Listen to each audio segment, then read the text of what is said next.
Sudah berapa tahun Pak dijajah? 75 tahun ya. Dari tahun 1948. Pendatang yang sangat licik. Orang pendatang tapi licik. Dan dikatakan bangsa pembunuh para nabi. Kalau kita dicap bangsa pembunuh para nabi, nggak main-main. Ini bangsa seperti apa? Apa kullama ja'akum rasulun bima la tahwa anfusukum mustakbartum? Apakah setiap datang kepada kalian rasul utusan Allah istakbartum? Orang-orang Yahudi itu selalu membangga-banggakan dirinya, istakbartum. Fafariqan kadzdzabtum, dan sebagian di antara mereka mendustaimu, yaitu para nabi. Wa fariqan taqtulun, dan sebagian bahkan membunuh nabi. Makanya dikatakan dalam surah Al-Baqarah ayat 61 itu, wa ba'u bi ghadabin minallah, dan mereka kembali mendapatkan murka Allah. Ghadab, kalau kita baca surah Al-Fatihah, ghairil maghdub, jangan sampai kita hidup seperti jalannya al-maghdub. Siapakah al-maghdub? Yahudi. Wadhdallin, Nasara. Ini kemarin ujian Pak D. Maghdub itu orang-orang Yahudi. Bayangkan orang-orang Yahudi itu, wa idh faraqna bikumul bahra, dan ingatlah ketika kami membelah lautan, fa'aljainakum, kemudian kami selamatkan kalian. Bani Israel tuh diselamatkan dari kejaran Fir'aun. Wa idh faraqna bikumul bahra fa'aljaitunakum wa aghraqna ala fir'auna wa antum tanzurun. Kemudian mereka baru aja selamat dari kejaran Fir'aun dan bala tentaranya, mereka menyaksikan itu. Kalau dikatakan itu jejaknya malaikat Jibril naik kuda, itu diambil tanahnya sama Samiri itu. Nanti yang menjadikan sapi itu bisa ngomong. Ini. Setelah diselamatkan, wa idh wa'adna Musa arba'ina laila, kemudian dijanjikan Allah kepada Nabi Musa selama 40 malam di Bukit Sinai. Udah pernah naik di Bukit Sinai? Mesir pernah nggak gitu? Mesir. Iya. Naik ya? Itu dari jam berapa? 12 malam sampai subuh biasanya. Sampai si puncaknya itu subuh, sekitar 5 jam itu. Lumayan, bebatuan semua itu. Pecah melihat ditampakkan ya. Nabi Musa minta melihat Allah, nggak sanggup lah. Itu kita nanjak ke Bukit Sinai sekitar 5 jam ya. Puncaknya di atas ada musola, dekat musola ada gereja. Itu uniknya ya. Kalau ada rombongan dari Eropa, biasanya mereka pada doanya pakai gitar. Nah, kita masuk ke gua, di situ tempat yang dianggap mungkin ya bersemayam, atau 40 malamnya Nabi Musa di sana. Di bawahnya ngapain? Ternyata Nabi Musa nerima wahyu malah di bawah nyembah sapi, padahal baru diselamatin. Ini orang Bani Israel. Diperlihatkan jelas ayat-ayat Allah, bukannya tambah beriman, malah fafariqan kadzdzabtum, mereka malah mendustakan. Ini kalau lihat laporannya, saya dikirimin sama Dr. Ahid ya. Dr. Ahid itu ketua ulama Palestina perwakilan Asia Tenggara. Itu kemarin terakhir 500 di masjid, di rumah sakit Al-Ahli ya. Hampir total 3.000 lebih, 500 syuhada yang meninggal. Ini, dan yang terakhir gereja tertua Ortodoks 2000 tahun dibom.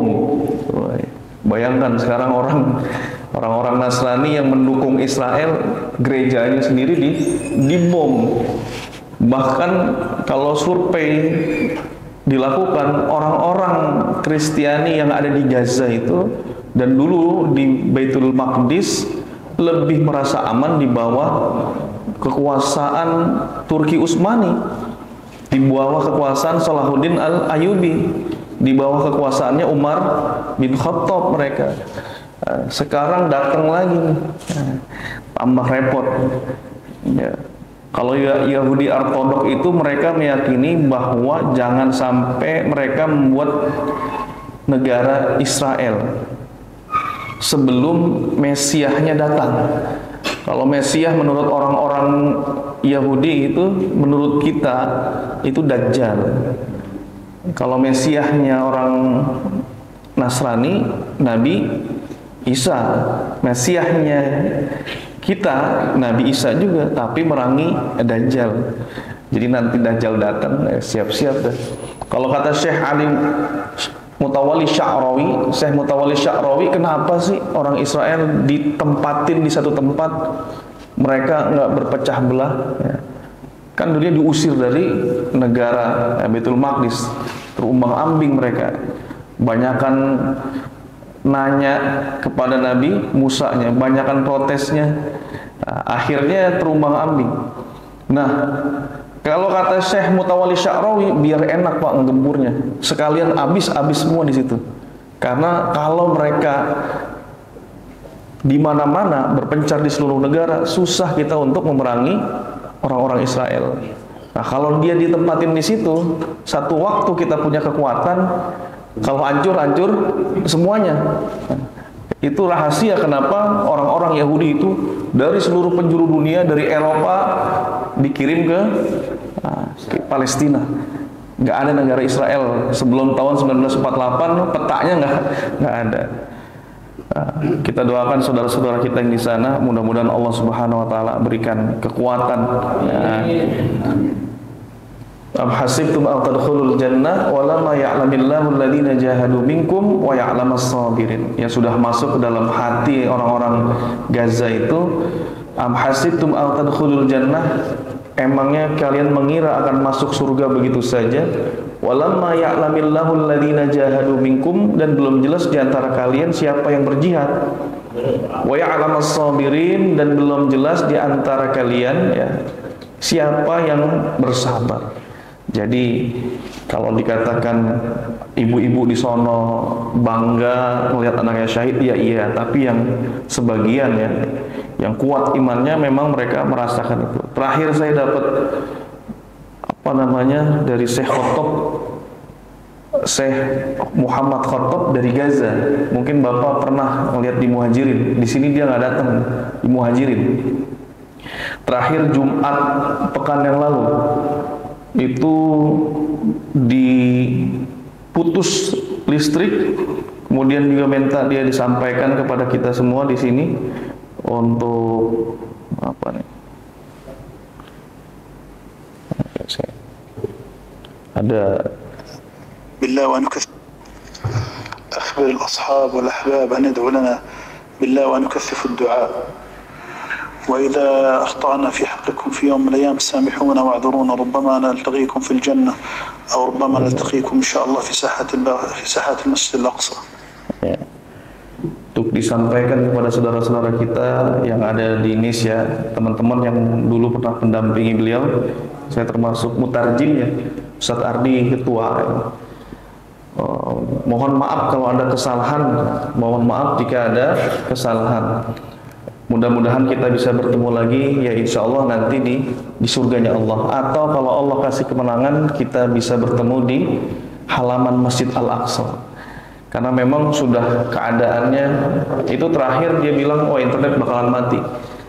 Kita bakal diputus jam 12. Setelah ini mungkin nggak bisa ada hubungan kontak lagi.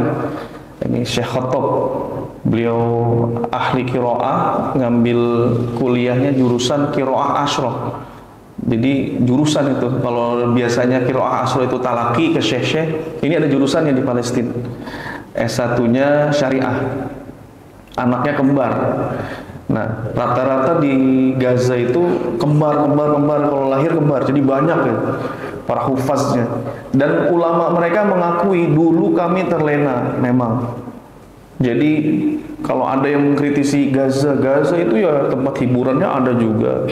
Tapi setelah itu ulama-ulama mereka berbenah, dan setelahnya banyak para hafiz Quran. Bahkan kalau di bawah datanya beliau bawa itu ada nenek-nenek 70 baru menghafal Al-Quran. Ya, anak-anak itu menghasilkan hampir tahun 1000. Padahal penduduk pemukiman yang padat ya cuma 2 juta. Ini Masya Allah. Kita lanjutkan kajian kita di kitab Mausu'ati Asma'illahi Ta'ala Al-Husna, ensiklopedia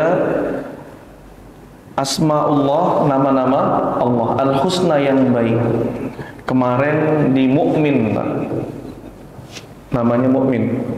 Kalau kita urutkan, Ya Allah, Ya Rahman, Ya Rahim, Ya Malik, Ya Quddus, Ya Salam, Ya Mu'min, Ya Muhaimin. Pas nih, DKM kita Muhaimin. Jadi nama Allah itu salah satu yang terbaik, Al-Husna yang baik, namanya Muhaimin. Bukan Al-Aceng, nggak bisa disamain. Kalau Rahman, Rahim, Ghaffar bisa disamain sama At-Tawwab, Ghaffar yang maha mengampuni, terus-terusan memberikan ampunan. Tawwab, terus-terusan membuka pintu tobat. Muhaimin nggak bisa disamain sama Aceng.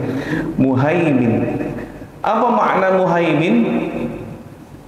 Nah, mirip dengan Haji Aceng yang maha memelihara.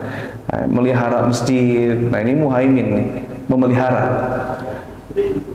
Apa kata Allah Subhanahu wa taala? Untuk apa kita mempelajari Asmaul Husna? Dan ada berapa? Kalau kata hadisnya 99. Emang cuma 99 doang? Enggak. Inna lillahi tis'atan wa tis'ina isman man ahsaha dakhalal jannah. Sesungguhnya Allah mempunyai 99 nama, man ahsaha. Permasalahannya di ahsaha itu. Barang siapa, di hadisnya, yang ngapal, barang siapa yang menghafalnya, maka dia masuk surga. Barang siapa yang membacanya, dia masuk surga. Maka para ulama, khususnya Syekh Muhammad Ratib An-Nabulsi, ulama Syariah, beliau katakan, iyyaka an tafhama kalimata ahsaha. Hati-hati jangan cuma mengartikan yang namanya ahsaha itu, memahami kalimat ahsaha itu addah, menghitung-hitungnya sampai 99. Au hafidhaha, menghafalnya. Au qara'aha, cuman baca doang. Cuman baca Asmaul Husna dia masuk surga. Yang paling enak pengajiannya ibu-ibu. Ya, tiap buka pengajian baca Asmaul Husna. Bukan itu katanya. La ahsaha fahimaha. Ahsaha kata beliau yang perlu diperhatikan yaitu tatbiq. Tatbiq itu aplikasinya, mengamalkannya, mengamalkan Asmaul Husna. Karena hadisnya takhallaqu bi akhlaqillah, berakhlaklah dengan akhlak Allah. Termasuk sifatnya Al-Muhaimin, namanya Al-Muhaimin, dan Allah juga sifatnya memelihara. Apa arti Muhaimin? Ar-Raqib. Wa ma yalfidhu min qaulin illa ladaihi raqibun atid. Tidaklah seseorang itu mengucapkan sesuatu ucapan kecuali ditulis sama raqib. Raqib sebelah mana? Kanan, raqib. Atid. Atid sebelah kiri. Bukan atid Indonesia. Kalau atid Indonesia sakit. Atid pakai dal, pakai ain. Atid, ya, atid, bukan atid. Atid sakit. Raqib yang maha mengawasi. Raqib. Sekarang baru-baru ini ada kasus Jessica Mirna lagi dimunculkan. Bukti-buktinya dari dulu nggak ketemu, cuman CCTV aja. Ketika Jessica itu naro sianida, kelihatan nggak Pak? Sianidanya sampai sekarang kan belum buktinya belum kuat, nggak tahu nih, lagi dimunculkan kembali. Ini rokibnya siapa? CCTV. Ternyata jangkauannya tidak semua, nggak kelihatan itu ketika naroin sianidanya, ketutupan tas, nggak tahu sianida atau apa, bisa jadi tuduhan-tuduhan nih. Nah, ini. Sedangkan Allah, kalau kita baca di surah Al-Baqarah ayat 255, ayat apa tuh? Ayat kursi. Allahu la ilaha illa huwal hayyul qayyum la ta'khudhuhu sinatu wa la naum. Jadi harus yakin bahwa Allah itu la ta'khudhuhu sinah. Allah itu enggak ngantuk. Pengawasannya, raqibnya itu tidak ada jeda. Kalau CCTV rusak sedikit, ya, gerak-gerak nggak kelihatan. Ada sebagian di Muhajirin itu punya 12 CCTV, 16. Ada 2 yang kadang gelap. Kini terkoneksi ke handphone, bisa ngecek. Ustaz Saiful udah datang belum ngimamin ya? Saya cek di CCTV. Oh, udah datang, alhamdulillah. Saya nggak kesono. Ustaz Bahrul Ulum dilihat udah tinggal di CCTV aja. Kadang-kadang kok nggak ada. Datang saya ke sono. Karena nggak ngelihat di depan, nggak ada tuh. Udah siap ngimamin, orangnya ada di belakang. Ustaz Ulum, wah, udah mundur lagi. Karena ada CCTV tadi. Ternyata CCTV pun cuma ngebantunya begitu, nggak kelihatan jelas. Tapi pengawasan Allah, la ta'khudhuhu sinatu wala naum, tidak tidur. Allah nggak ada tuh jeda waktu kita terhalang apapun. La ta'khudhuhu sinatu wala naum. Lahu ma fis samawati wa ma fil ard. Ma dzalladzi yashfa'u 'indahu illa bi'izni. Nah, ini ya'lamu ma baina aydihim. Allah mengetahui apa yang ada di depan. Ya'lamu ma baina aydihim wa ma khalfahum. Jadi semuanya nggak ada yang tidak terawasi. Kalau CCTV tadi ngelihat dari 16 ada yang mati 2, lewat itu. Tapi Allah ya'lamu ma baina aydihim wa ma khalfahum. Nah, ini raqibnya Allah. Asy-syahid. Ternyata makna muhaimin itu bukan hanya sekedar raqib, mengawasi. Tapi syahid. Syahid itu maha menyaksikan. Kalau kita ke sekarang USG itu ada yang 4D. Gerakannya kelihatan semua ya. 4D itu. Mukanya kalau dulu kan 3D. Mulai 3D ada yang 2D. Gambarnya rata aja. 3 dimensi berarti kan dia ada panjang, ada lebar, ada tinggi. Itu namanya 3D. Kalau dua dimensi, panjang dan lebar aja. Satu tuh bayangan. Nah, kita 3D. Allahu syahid, Allah maha menyaksikan. Menyaksikan apa? Alladzi ya'lamu as-sirra wa akhfa. Allah mengetahui yang tersembunyi ya, dan rahasia. Allah mengetahui rahasia kita dan sesuatu yang tersembunyi. Ada semut hitam di atas batu hitam di gelap malam, itu Allah tahu itu. Karena Allah Subhanahu wa taala Al-Muhaimin, artinya juga Asy-Syahid, yang maha menyaksikan. Bahkan ada sahabat Nabi bertanya mengenai kalau seandainya kita buka baju di kamar tuh hukumnya gimana? Rasulullah katakan Allah Subhanahu wa taala lebih malu, lebih malu dibandingkan manusia. Artinya lebih harus kita punya rasa malu di hadapan Allah. Mau di manapun itu juga harus menjaga adabnya. Makanya ada adab mandi itu termasuk pakai basahan gitu. Cuman kata para ulama ini anjuran. Kok anjuran? Bukannya harus, enggak. Karena satu waktu Nabi Musa itu juga mandinya, mohon maaf, telanjang. Satu waktu Nabi Musa itu dikatakan punya penyakit apa tuh kalau bijinya nggak gede gitu, hernia ya, kondor. Kata orang-orang Yahudi, ini nabinya sendiri digituin. Ini orang-orang Bani Israel gitu.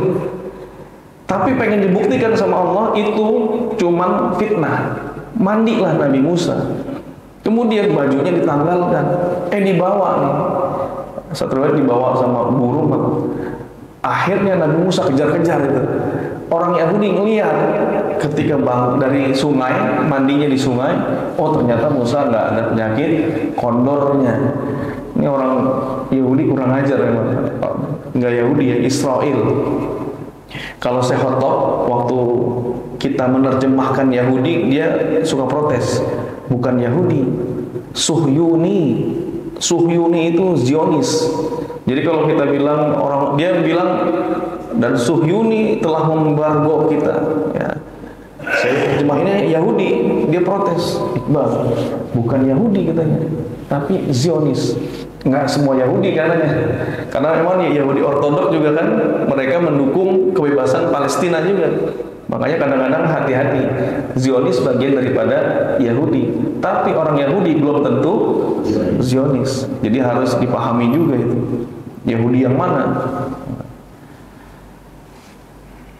Kemudian Allah Subhanahu wa taala muhaimin asy-syahid ya'lamu kha'inatal a'yun. Jadi harus diyakini bahwa Allah Subhanahu wa taala itu juga mengawasi pandangan mata kita.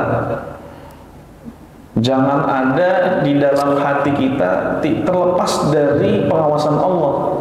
Sampai apa? Ya'lamu kha'inatal a'yun, mata yang berkhianat itu Allah tahu. Kalau digambarkan di kitabnya Syekh Muhammad Ratib An-Nabulsi, seorang dokter datang kepadanya pasien wanita, dia periksa. Kemudian ketika meriksa, ternyata matanya tertarik untuk melihat yang lainnya, dari bodinya misalkan, dari kakinya diperhatiin, itu kan matanya berkhianat. Dan Allah tahu, ya'lamu kha'inatal a'yun. Allah mengetahui mata yang berkhianat. Jadi seorang mukmin yang merasa bahwa Allah itu, kalau kita tahu Allah punya sifat muhaimin, sifat yang mengawasi dan menyaksikan, maka dia harus jaga pandangan matanya. Karena pandangan matanya yang berkhianat Allah tahu. Ya'lamu ma tukhfis sudur, dan Allah mengetahui apa yang dirahasiakan di dalam hatinya. Maka dalam kitabnya Ihya, ini masalah hati, ada yang namanya al-kibru fil qalbi, sombongnya di dalam hati. Al-kibru fil lisan, sombong dengan ucapan. Al-kibru bil af'al, sombong dengan perbuatan. Dicontohkan oleh Imam Al-Ghazali, ada yang namanya sombong di dalam hati, ini yang paling nggak kelihatan tuh. Bisa jadi tampaknya tawadhu. Tawadhu itu artinya rendah hati. Kalau bahasa Arab itu ada tawadhu, ada tawadhu. Yang rendah hati pakai ain atau pakai hamzah, Pak? Tawadhu atau tawadhu. Kalau tawadhu pakai hamzah itu wudu. Kalau tawadhu pakai ain artinya rendah hati. Ini hati-hati. Kadang-kadang kita bilangnya kalau bahasa Indonesia tawadhu, tawadhu loh. Berarti itu bukan rendah hati sebenarnya. Wudu itu. Kalau ada yang salah ngomong, biasanya anak pondok bilang tawadhu fil midha'ah. Kalau mau tawadhu di tempat wudu sono kata dia. Nah, kibru bil lisan, dia sombong dengan ucapannya. Biasanya ada sombong yang kreatif, Pak. Sombong kreatif itu seolah-olah nggak nyombong.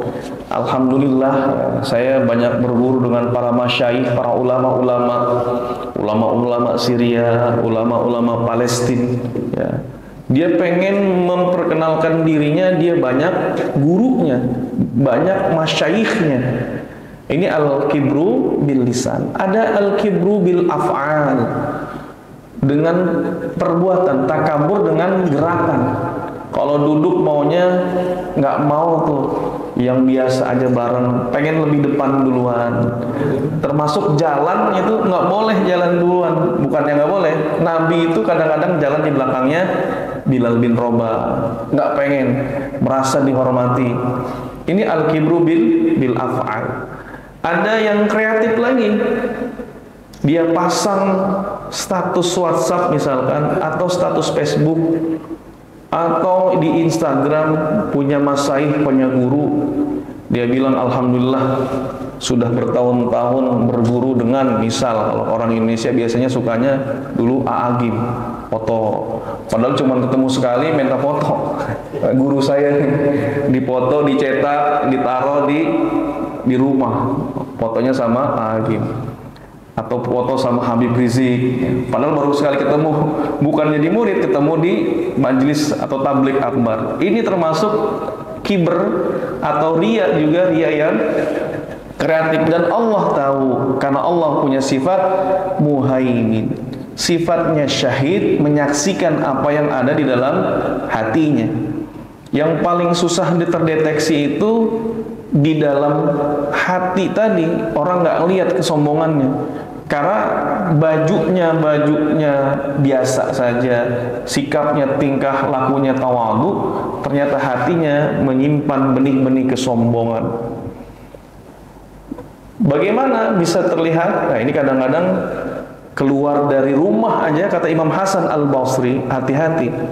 Yang namanya tawadhu itu rendah hati. Antakhruja min manzilika fala talqa musliman illa ra'aita lahu 'alaika fadlan. Ketika engkau keluar rumah, maka hendaklah masukkan ke dalam hatimu ketika bertemu dengan saudara muslimmu bahwa saudaramu lebih baik dari dirimu. Hasan Al-Basri bilang gitu, Pak. Imam Hasan Al-Basri. Repot ya. Kadang lewat, ada orang misalkan main judi, nongkrong, hati-hati. Orang alim itu juga nggak boleh, gue lebih baik dari dia. Orang soleh lebih merasa bahwa dia lebih baik daripada orang yang nongkrong-nongkrong. Kata Imam Al-Ghazali, idza ra'aita, ya, kalau engkau melihat orang jahil kemudian bermaksiat, kulta, maka katakan dalam hatimu, dia lebih baik daripada saya. Nah, karena apa? Karena dia melakukan maksiat disebabkan karena dia jahil, nggak ngerti syariat. Sedangkan saya berilmu tapi saya melakukan maksiat diam-diam, lebih bahaya lagi. Ini lebih khatir, lebih berbahaya di hadapan Allah, dan dosanya lebih berkali-kali lipat. Jadi nggak ada ruang buat orang yang alim atau orang yang tua sekalipun ketika melihat anak kecil, maka katakan dalam hatinya, dia lebih baik daripada saya. Kenapa? Walam ya'sillah, dia belum bermaksiat kepada Allah, faqad asaitu, dan aku telah banyak maksiatnya kepada Allah. Bayangkan umur misalkan 70-60, ketemu anak ABG umur 15 tahun.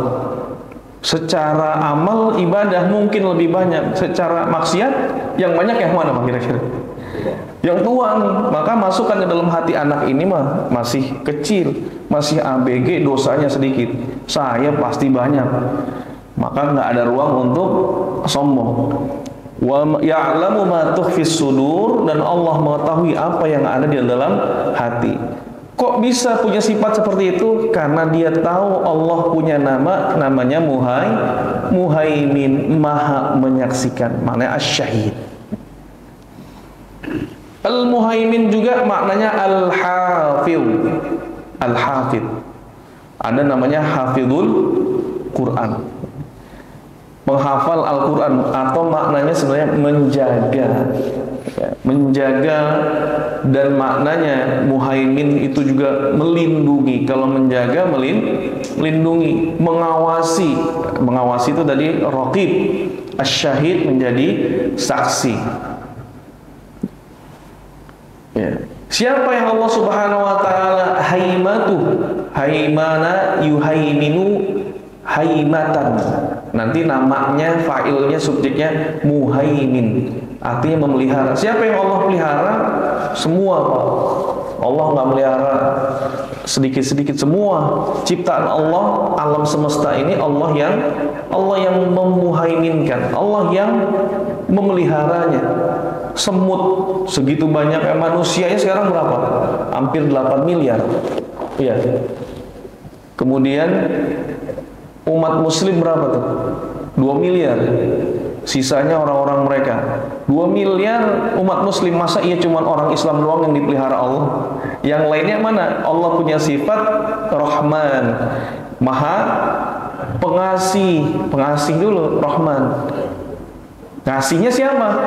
Orang kafir dikasih, orang Islam dikasih. Maka Allah muhaimin, memelihara semuanya. Bapak dipelihara oleh Allah Subhanahu wa taala setiap hari. Bayangkan berapa denyut nadi yang berdetak. Itu kalau dikatakan dalam ilmu kedokteran, yang namanya darah kita itu memompa sebanyak 2.400 galon, atau kurang lebih 10.000 liter sehari ngompak gitu. Kemudian ada 103.000 kali itu. Ya, ini jantung berdenyut. Siapa yang melihara? Allah. Kalau kira-kira berhenti semenit, semenit mati apa enggak ya? Kemarin om saya masuk ke rumah sakit kena serangan jantung, itu nggak nyampe semenit ya. Pastio itu langsung dikasih ring. Kemarin dikasih ring lagi. Ya. Maka muhaimin juga termasuk takhallaqu bi akhlaqillah. Bapak harus berakhlak dengan akhlak muhaimin. Jaga apa yang dijaga nanti? Nanti ada keterangannya, jaga tubuh kita. Kita sebagai hamba harus memanifestasikan sifat Allah Al-Muhaimin ke dalam diri kita, menjaga, merawat tubuh kita, menjaga lisan kita, menjaga hubungan baik dengan istri kita, muhaimin terhadap tetangga kita, muhaimin terhadap musuh kita juga. Nah, ini muhaimin, memelihara apa yang dipelihara. Karena Allah Subhanahu wa taala memelihara semuanya, dan sifat Allah memelihara itu bukan memaksa dan bukan menguasai dengan paksa. Jadi memeliharanya Allah itu seperti seorang ibu memelihara anak. Kalau sakit, pengen dikasih makan, ditemenin, itu menguasai, tapi memeliharanya dengan hubbun wasyafaqah, dengan kasih sayang. Coba kalau Gaza dipelihara itu sebenarnya sama Israel. Listrik dari mana, Pak? Kata Sehotop, ya listrik dari mereka kita bayar, cuman 3 jam per hari. Dulu matiin, makanya dia punya aki 2, aki mobil itu dia beli 2. Kata dia, saya termasuk pengusaha, saya termasuk orang Anda, saya beli aki 2 banget. Buat apa? Ya kalau nggak begitu nggak jalan kita. Harus yang namanya listrik cuma 3 jam doang sehari. Sekarang mati semua. Kemudian kalau kita nggak jual beli sama dia, makan kita dari mana? Kalau kita makan McD, terus dia bilang kalau di sini seharusnya kalian makan McD, jangan. Kalau kita di sono, ya kita mau beli produk Israel. Kalau enggak dari mana lagi? Ya kita beli produk dia. Memang dibatasin jual belinya sama mereka, makanannya, apanya, airnya juga kan sengaja dibikin keruh, kotor, nggak ada air bersihnya.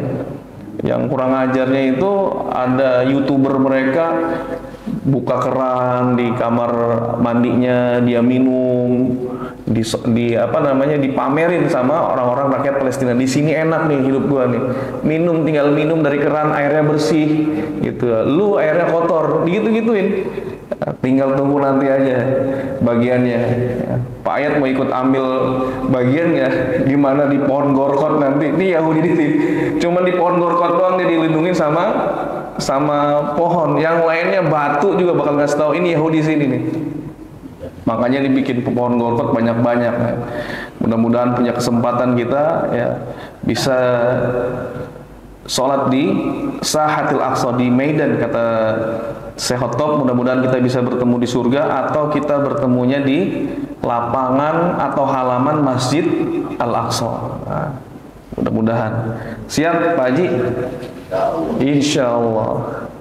Apa yang dipersiapkan ini? Minimal bantuannya lah kepada saudara-saudara kita di Palestina. Ustadz Ardi, sahabat Al-Aqsa ya, sahabat Al-Aqsa cari.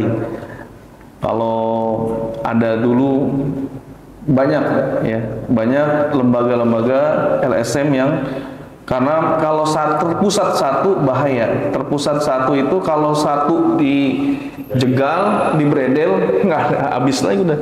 Makanya bagusnya terpisah-pisah. Ini pengiriman bantuannya pun tidak dianggap nanti pencucian uang lah. Ustadz Bahtiar Nasir pernah ngirim dan dianggap katanya cuci uang. Padahal bantuan tuh, pure bantuan ke sono. Makanya hati-hati. Dan juga harus pilih-pilih lembaga-lembaga yang terpercaya. Memang ada hubungan di sana, siapa yang mendistribusikan bantuannya, ini kita juga harus teliti. Jangan sampai kena kemarin apa terakhir LSM itu, mohon maaf ya, ACT ya. Itu kan ketika saya ada Muntada Sanawi bersama Komisi Fatwa MUI, ternyata DPS-nya, Dewan Pengawas Syariahnya nggak jeli. Dia hampir memberikan keputusan pembagian uang dana sosial itu kan dibatasi. Dana sosial sekitar harusnya 10%, amil 12,5%, termasuk biaya operasional dan lain-lainnya. Nanti kalau dari amil tidak dapat dari 12,5%, boleh ngambil dari biaya tadi sosial namanya. Ternyata lebih dari itu, hampir 60 apa. Ini kena, makanya kena jadi tersangka juga bahkan DPS itu. Hati-hati katanya DPS, waktu saya ujian DPS nih, hati-hati DPS ya. Kemarin kita ada perombakan juga, perombakan dana-dana yang harus dikeluarkan sekian persen. Ini kita yang mentandatangani. Kalau salah tanda tangan bisa kena juga, nggak sesuai dengan Komisi Fatwa MUI misalkan. Nah, ini kena kita. Bismillahirrahmanirrahim. Al-Muhaimin. Maka Al-Muhaimin juga artinya Ar-Rafiq, menemani Pak. Ya. Ada doa Rasulullah, Allahumma antar rafiq fis safar. Ya Allah, sesungguhnya Engkau lah yang menemani aku dalam safar, perjalanan. Wal khalifah fil ahli.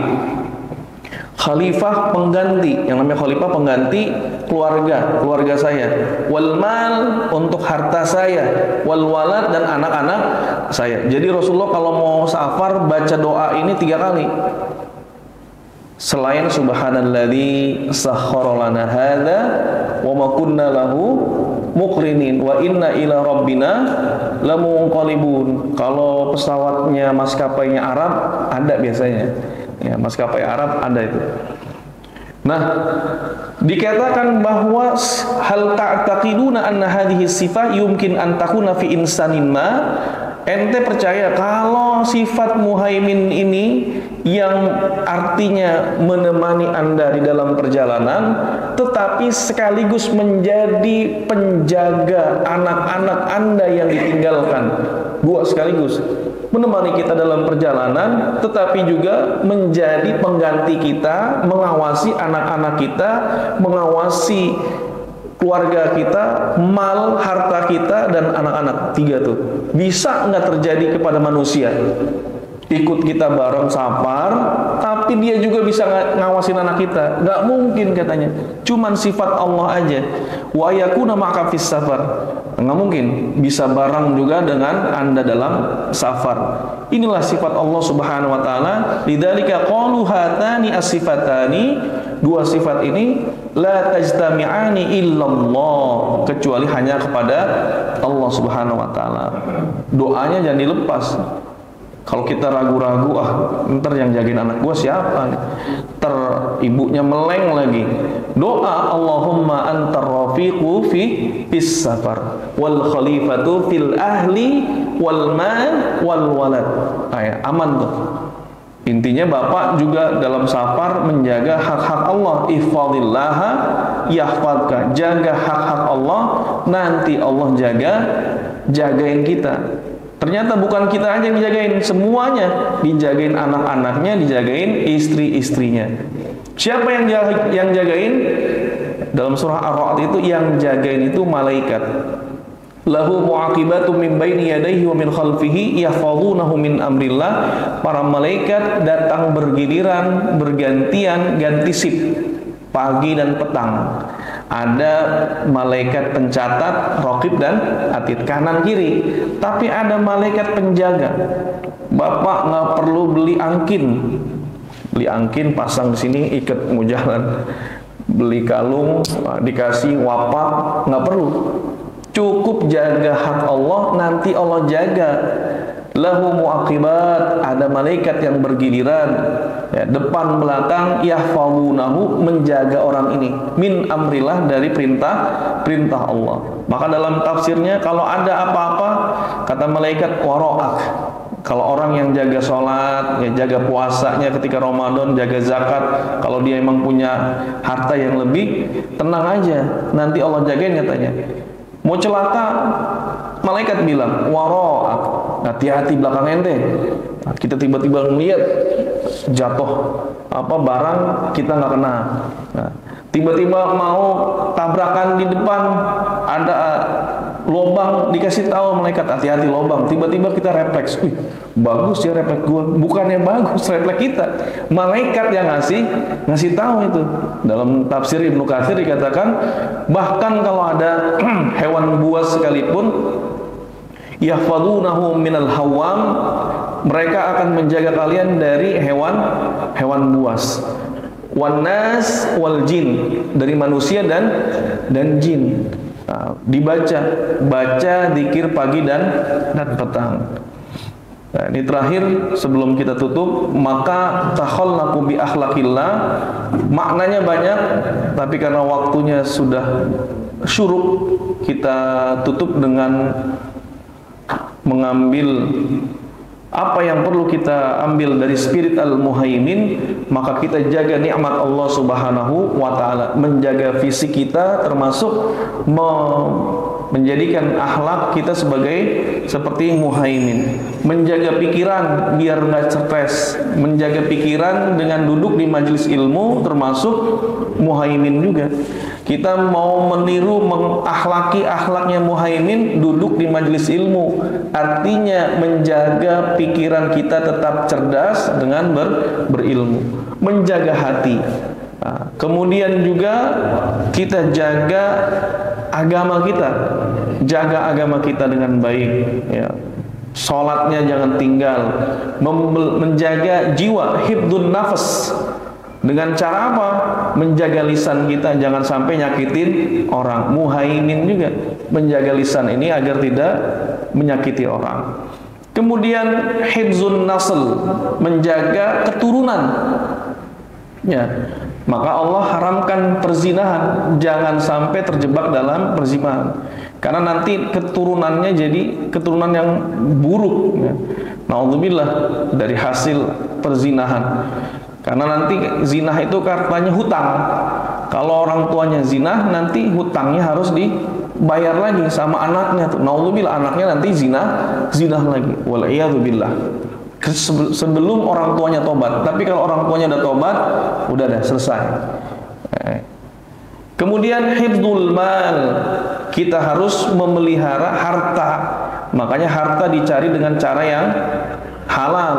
Nah, ini caranya halal, jangan sampai riba. Kalau kita riba, muhaimin juga nanti.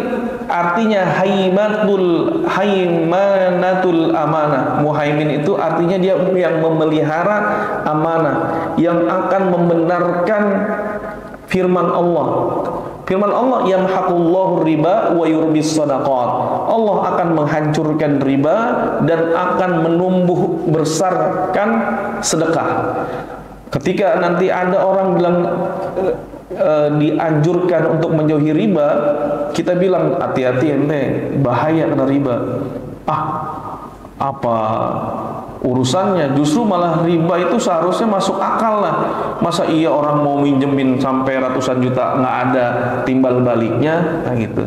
Ternyata setelah itu kata Allah, Allah itu muhaimin, Allah pelihara janjinya.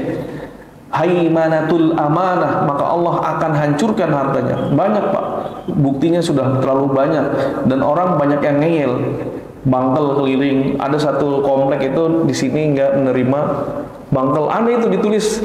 Jadi di pos RW atau pos RT-nya belum masuk tuh orang bangkel udah keder duluan. Oh nggak boleh kalau di sini.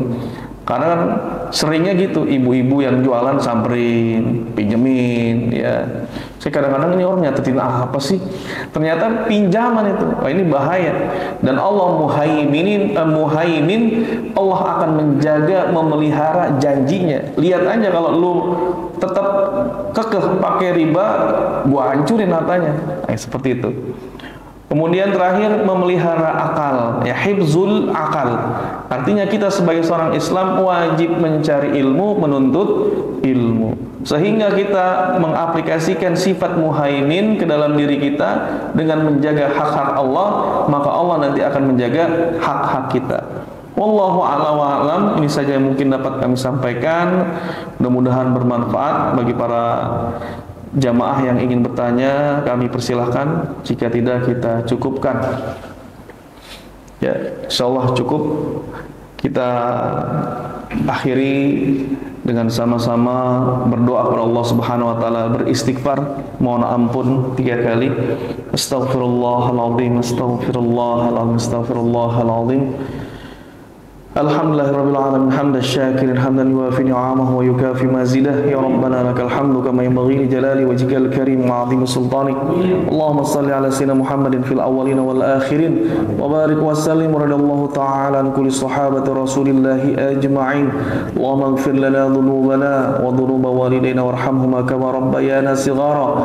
Allahumma a'izzal islam wal muslimin wa adhil asyirka wal musyrikin wa dammir a'da'aka a'da'ad-din. Allahumma khalib baina kalimihim wa zalzil aqdamahum wa shattit shamlahum wa mazzik jam'ahum. Allahumma anzil bihim ba'saka alladhi la tarudduhu 'anil qawmidh dhalimin. Allahumma ansur ikhwanana al-madlumin al-muttahadin fi Gaza. Allahumma ansur ikhwanana al-madlumin al-mustad'afin fi Filistin. Allahumma ansur kulla mujahidin fi sabilika ya arhamar rahimin. Rabbana ighfir lana wa li ikhwanina alladhina sabaquna bil iman wa la taj'al fi qulubina ghillan lil ladzina amanu rabbana innaka ra'ufur rahim. Allahumma anfa'na bima 'allamtana wa 'allimna ma yanfa'una warzuqna 'uluman tanfa'una fid din wa dunya wal akhirah. Allahumma inna na'udzubika min 'ilmin la yanfa' wa min qalbin la yakhsha wa min nafsin la tashba' wa min du'ain la yustajabu lah. Rabbana atina fid dunya hasanah wa fil akhirati hasanah wa qina 'adzabannar. Walhamdulillahi rabbil alamin. Subhanakallahumma wa bihamdika asyhadu an la ilaha illa anta astaghfiruka wa atubu ilaik. Assalamualaikum warahmatullahi wabarakatuh.